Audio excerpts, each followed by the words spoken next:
Salut les amis, on se retrouve pour une vidéo que tu vas pouvoir stocker dans ta caisse à outils de physique-chimie, une vidéo où je vais te parler de l'analyse dimensionnelle. Donc on en a parlé dans une de mes récentes vidéos que j'ai fait sur comment réussir à comprendre ces cours de physique-chimie. Et évidemment, l'une des choses essentielles qu'il faut savoir maîtriser le plus tôt possible en physique-chimie, c'est l'analyse dimensionnelle. Donc là, je te fais une vidéo dans laquelle on va parler spécifiquement de l'analyse dimensionnelle. Je vais te donner deux, trois petits outils là-dessus. On va en parler un petit peu, savoir ce que ça veut dire, savoir comment l'utiliser en pratique. Et puis, je te montrerai même un peu plus tard dans la vidéo une utilisation concrète d'analyse dimensionnelle dans un exercice de physique niveau Bac plus 1. Ici, on est sur du niveau Bac plus 1. Et tu verras comment, dans un exercice concrètement, on peut être amené en tant qu'outil à utiliser l'analyse dimensionnelle et à trouver sa solution. Là où tu resterais bloqué si à aucun moment tu utilises l'analyse dimensionnelle. Voilà. Avant d'aller plus loin dans cette vidéo, les amis, j'ai remarqué que sur l'audience de ma chaîne, 70% de l'audience sont des non-abonnés. Alors du coup, les amis, je vous encourage fortement à vous abonner à cette chaîne pour pouvoir faire grandir cette aventure de la chaîne Benjamin Connaissance. Donc je compte sur vous, les amis. Abonnez-vous, partagez ces vidéos si vous les trouvez utiles, si elles vous plaisent. Partagez-les, n'hésitez pas tout autour de vous. Allez, on démarre tout de suite. Donc analyse dimensionnelle, le mot est ici. Alors, il y a deux mots, analyse et dimensionnel. Comment on comprend ça, l'analyse? Tu sais ce que ça veut dire, on ne va pas insister dessus. Et les dimensions, c'est quoi? Les dimensions, en fait, c'est un autre mot pour dire les unités. Voilà, tout simplement. Les unités. Donc, l'analyse dimensionnelle, analyser les dimensions, c'est analyser les unités d'une relation en physique, en chimie, une relation en sciences. Il y a un principe de base quand tu fais de la physique, de la chimie et puis d'une façon générale, c'est que tu ne peux pas dire que des pommes égale des oranges. Ok? Parce que tout simplement, c'est pas le même univers. Alors, on est dans les fruits, mais des pommes et des oranges, c'est deux choses différentes. Donc, des pommes ne sont pas égales à des oranges, des torchons ne sont pas égales à des serviettes, etc., etc., ne sont pas égaux. Et donc, en fait, ça, c'est un principe de base qui va nous servir quand on va parler des dimensions d'une formule. Par exemple, si tu calcules une formule et que tu as une vitesse égale à une longueur multipliée par, je dis n'importe quoi, une masse. J'ai pas besoin d'aller plus loin pour te dire qu'une telle formule serait fausse. Ok, une vitesse égale une longueur fois une masse. J'ai pas besoin d'aller nettement plus loin pour te dire cette formule est fausse. On passe à autre chose. Pour une raison très simple, c'est qu'une vitesse s'exprime en mètres par seconde. Ok, ça tu le sais. Éventuellement, ça peut être après des kilomètres par heure ou en tout cas une longueur par unité de temps. Une longueur par unité de temps. Une longueur, ce serait des mètres.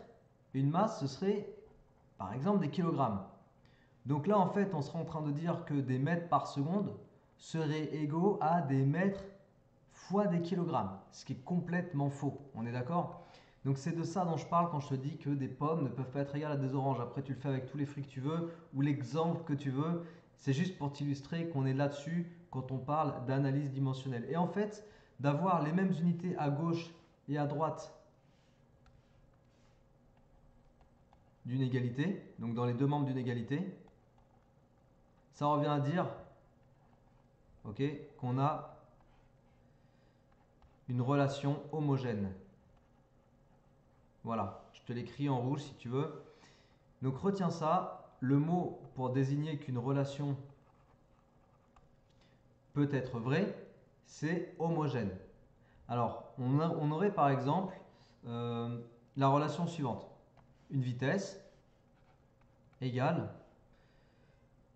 un volume fois, ou plutôt divisé par un volume en mètres cubes, ok, divisé par une surface fois un temps. Et là, tu me dirais, elle est bizarre ta formule. Est-ce qu'elle peut fonctionner cette formule rien que du point de vue des unités? Regarde, la surface, ce serait des mètres carrés. Le volume, je l'exprimerai en mètres cubes, pas en litres, en mètres cubes. Et le temps serait en secondes. Bon, si j'ai des mètres cubes divisé par des mètres carrés fois des secondes, comment je peux simplifier mon affaire? Alors, il faut être à l'aise. On va le dire aussi tout de suite. Sur l'analyse dimensionnelle, il faut que tu sois à l'aise avec les histoires de fractions et de puissance. Ok, règle des fractions, règle des puissances. Par exemple, il faut que tu saches que A puissance B sur A puissance C, ça fait A puissance B moins C. Si tu ne sais pas ça, ça va bloquer. Il faut que tu saches aussi, par exemple, que 1 sur A, c'est la même chose que A puissance moins 1. Et ça, je vais t'en reparler dans 2 secondes. Il faut que tu saches, en fait, il faut que tu saches manipuler tes puissances et tes fractions. Exemple ici, tu as des mètres cubes sur des mètres carrés. Qu'est-ce qu'on va faire pour simplifier? Eh bien, on va dire que ça fait des mètres puissance 3 moins 2. Je regroupe. En fait, je regroupe ces deux éléments. Ok, mètre puissance 3 moins 2. Et là, j'ai appliqué la formule sur les puissances que je t'ai montré juste ici. D'accord? Et donc, on aurait des mètres puissance 3 moins 2 sur des secondes puissance 1. C'est-à-dire 3 moins 2, bah, ça fait 1. Donc, tu aurais des mètres sur des secondes. C'est-à-dire des mètres par seconde. Et là, je fais quoi en fait? Regarde, je t'ai dit, je vais te reparler tout de suite maintenant de cette relation-là. Pourquoi est-ce qu'on dit que des mètres slash seconde, c'est la même chose que des mètres par seconde, fois seconde moins 1? Et pourquoi est-ce que c'est faux d'écrire mètre slash seconde moins 1? Ça, c'est faux. Eh bien, en fait, ici, là, tu désignes la fraction. Ça, en fait, c'est ton trait de fraction. Mètre divisé par des secondes, mètre divisé par des secondes. Ok? Donc ça représente un trait de fraction. Et dans cette écriture-là, qu'est-ce que tu as fait? Eh bien, tu as juste dit que avoir mètre sur seconde, c'est la même chose que d'avoir mètre fois 1 sur S, 1 sur seconde. Et 1 sur seconde, qu'est-ce que c'est quand tu regardes ça? 1 sur A, c'est quoi? C'est A puissance moins 1. Donc, 1 sur seconde, c'est quoi? C'est seconde moins 1. Ok? Donc vraiment là, j'applique les règles des puissances et c'est un truc super important. Si tu l'avais jamais vu ça, bah, j'espère que ça te fait plaisir d'avoir découvert ça parce que ça peut tout changer en fait dans ton approche de l'analyse dimensionnelle. Toujours est-il que, tu as vu, je suis parti d'une formule vitesse égale un volume divisé par une surface ou un temps. Et en fait, quand je regarde les dimensions de ce truc, j'obtiens bien des mètres par seconde. Donc ça veut dire que cette formule, elle est homogène. Ok? Elle est bien homogène à une vitesse. Maintenant, est-ce qu'elle est vraie? Est-ce qu'elle est fausse? Ça, c'est une autre affaire. Ok? Avoir une formule homogène ne veut pas forcément dire que la formule est vraie. Et ça, il faut bien le comprendre. Et tu as des exercices spécifiquement qui parlent de cette chose-là. Par exemple, je pense à un truc sur l'aspect physique-chimie en terminale. On a un thème qui s'appelle les interférences. Dans les interférences, donc c'est un thème sur les ondes. Dans ce chapitre interférences, on va te parler d'un paramètre qui s'appelle les interfranges, l'interfrange. Et dans l'interfrange, en fait, il y a une formule qu'on manipule dans ce contexte-là. Et tu as des exercices spécifiquement sur ce chapitre où on te propose plusieurs formules d'interfrange et on te demande de déterminer celles qui sont fausses juste en regardant l'homogénéité. J'ai vraiment un exercice en tête qui est sur ça et ça fait partie des exobilans sur ma chaîne, sur mon site. Et l'exercice tourne vraiment autour de ça à un moment donné. Il y a une question, c'est vraiment ça. Tu as plusieurs relations. Il y en a une qui est fausse parce qu'elle n'est pas homogène, donc elle est fausse d'emblée. Et tu as d'autres relations donc, qui correspondraient conditionnelles à l'interfrange et qui ne sont pas fausses du point de vue de l'homogénéité. Donc les relations correspondent quand tu regardes juste les unités. En gros, des pommes égale des pommes. Mais par contre, après, tu n'en as qu'une seule qui est vraie du point de vue expérimental. Ça, c'est autre chose. Donc en fait, pour te dire que l'homogénéité ne te garantit pas qu'une formule est vraie au sens physique du terme. Ok? On continue. Qu'est-ce que je vais te dire maintenant? Eh bien, je vais te donner des exemples très concrets. Par exemple, tu as dans le chapitre des ondes, tiens, on en parlait juste avant, tu as la relation entre vitesse, longueur d'onde et période. Et des fois, je vois les élèves galérer autour de cette relation. Bon, je sais que la vitesse, c'est des mètres par seconde ou des mètres sur des secondes. Je sais que la longueur d'onde, c'est des mètres, je sais que le temps, c'est des secondes. Bah, c'est bon, je l'ai ma relation vitesse égale lambda sur t, tout simplement. Je sais par exemple que la fréquence, qui est un paramètre que tu manipules beaucoup quand quand tu travailles le thème des ondes, la fréquence c'est des hertz, mais c'est aussi des secondes moins 1. Secondes moins 1 et hertz, c'est équivalent. Du coup, si j'ai une vitesse en mètres fois seconde moins 1, parce que quand on dit mètre point s-1, c'est mètre fois seconde moins 1, je l'ai ma relation vitesse égale, c'est quoi qui est en mètres? Bah, c'est lambda. Et c'est quoi qui est en seconde moins 1? C'est f. Vitesse égale lambda fois f. Alors après, évidemment, si tu connais cette formule-là, vitesse égale lambda sur t, tu peux après retrouver toutes les autres. Il suffit de transformer tes relations et ça, je t'en parlerai dans une autre vidéo. Je t'en parle ailleurs. Parce que cette vidéo-là, je vais la dédier spécifiquement juste à l'analyse dimensionnelle, pas au fait de manipuler les expressions. Je veux juste parler de l'analyse dimensionnelle et te montrer ce qu'on peut faire concrètement avec. Je vais te donner un autre exemple. J'en ai noté quelques-uns. Je te montre juste quelques petites choses qu'on peut faire avec l'analyse dimensionnelle. Quand on te dit dans un exo, on te parle de la masse volumique et qu'on l'exprime en kilogrammes, point, mètre, moins 3. Ça, je t'ai expliqué juste avant que ça veut dire la même chose que kilogramme sur des mètres cubes. Donc là, j'ai ma relation. Je n'ai pas besoin de me creuser la tête ou de chercher dans ma calculette pour comprendre rapidement et retrouver rapidement que la masse volumique, c'est une masse divisée par un volume en mètres cubes. Tu vois? Donc masse volumique égale m sur v. Et voilà, c'est fait. Tu vois le genre de choses. Je te donne un autre exemple avec la concentration massique et la concentration molaire. Parce que là, l'exemple que je vais te donner tout de suite, c'est quelque chose même. Les années passées, j'ai des élèves qui ont perdu des points dans des contrôles, spécifiquement parce qu'ils n'ont pas su retrouver cette relation-là. Alors, la concentration molaire, elle s'exprime en mol par litre. OK? Et la concentration massique, elle s'exprime en grammes par litre. Et on cherche une relation pour passer de Cm à C ou inversement pour passer de C à Cm. Quand on parle de la masse en chimie, on pense systématiquement à la masse molaire qui désigne la masse d'une mole de matière considérée. Donc la masse molaire qui s'exprime en grammes par mol. Et là, en fait, nous, on veut passer de mol par litre à grammes par litre. Je vois que dans les deux relations, de toute façon, je me divise par un volume en litres, puisque j'ai litre moins 1. Et finalement, je cherche à savoir comment je passe de mol à gramme. Eh bien, pour passer de mol à gramme, entre guillemets, on a justement ce paramètre, masse molaire, qui permet de faire ça. Et on va essayer de trouver ce qu'on pourrait faire. Cm égale quoi? Pour avoir Cm, il faut quelque chose ici qui me donne des grammes. Qu'est-ce qui va me donner des grammes? La masse molaire. La masse molaire, elle va me permettre de faire intervenir des grammes. Eh bien, je peux me dire, ok, c'est masse molaire fois C. Et après, on fait une petite vérification. Masse molaire, c'est des grammes sur des moles. Ok, grammes par mol, c'est grammes sur des moles, fois. Et la concentration molaire, c'est des moles sur des litres. Et là, qu'est-ce que je fais? Petite simplification un peu à l'arrache quand on fait de l'analyse dimensionnelle. Qu'est-ce qui me reste? Il me reste des grammes sur des litres. Ok, c'est-à-dire des grammes par litre ou des grammes litre moins 1. Est-ce que c'est bien l'unité d'une concentration massique? Absolument. Tu vois?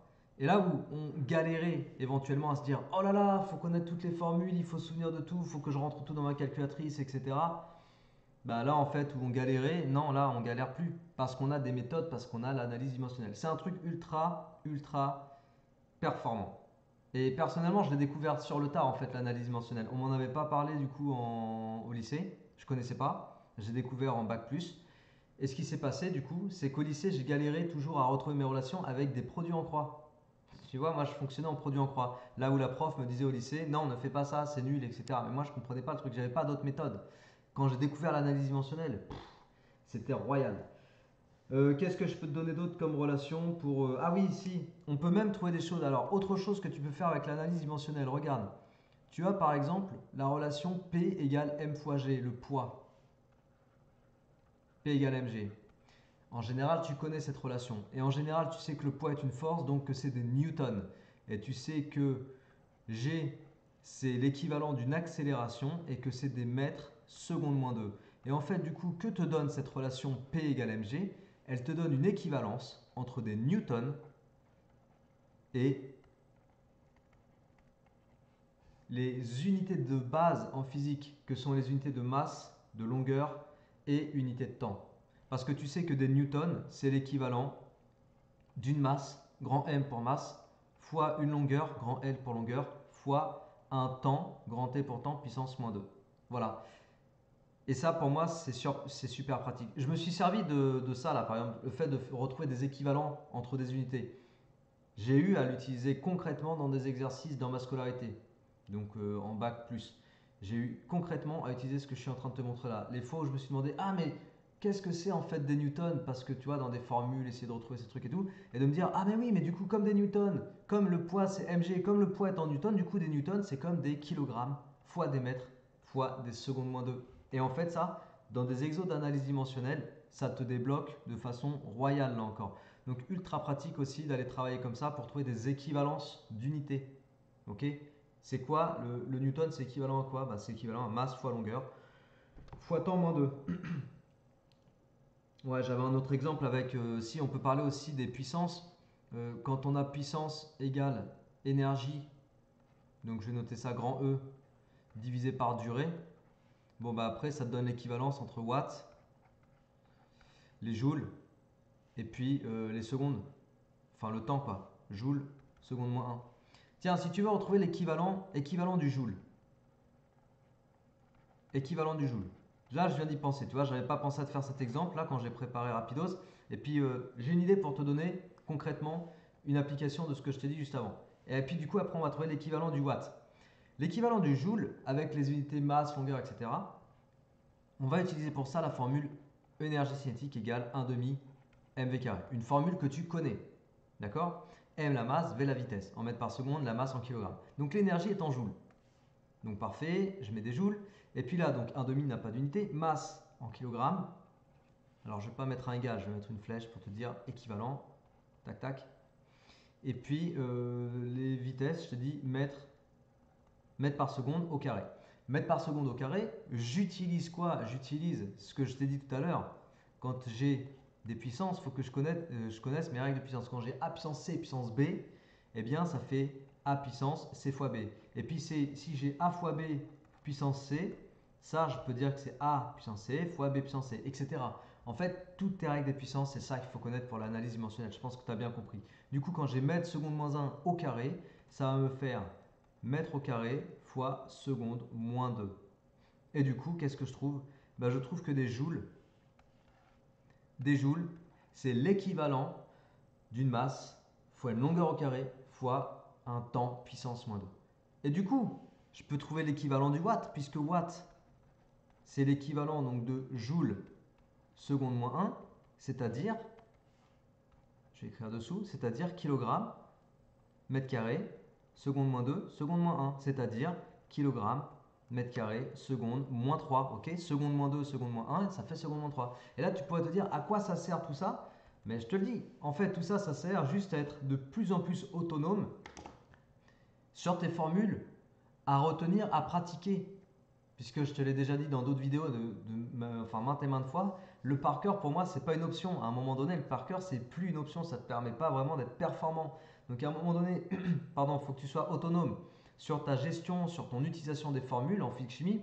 Et pour ça, l'analyse dimensionnelle, plus tu le maîtrises, plus tu es autonome, plus tu sais ce que tu manipules. Je t'ai parlé dans la vidéo sur comment réussir. Je te remets le lien de cette vidéo au-dessus de ma tête. Je t'ai parlé dans cette vidéo sur comment réussir en physique que chaque élément en physique-chimie, pour moi, je le vois comme des personnages. Et les personnages, ils s'assemblent entre eux pour faire une histoire, etc. Bon, quand tu fais l'analyse dimensionnelle et que tu es de plus en plus autonome là-dessus, tu vas avoir une meilleure compréhension du rôle de chaque personnage. D'accord?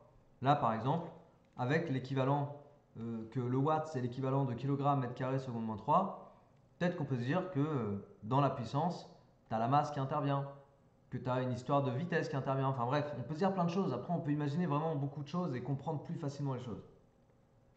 On va finir la vidéo. Je pense que je t'ai dit déjà, je t'ai donné pas mal d'exemples pour te donner comment ça fonctionnait. On va donner deux choses encore pour finir cette vidéo. La première, c'est que tu as des notations propres. Parce que là, j'ai rien fait en mode propre. Notation plus propre de l'analyse dimensionnelle. Par exemple, quand je dis euh, l'unité d'une énergie. Non. L'unité d'une force. Tiens. Je vais noter entre crochets grand F. F, c'est une force.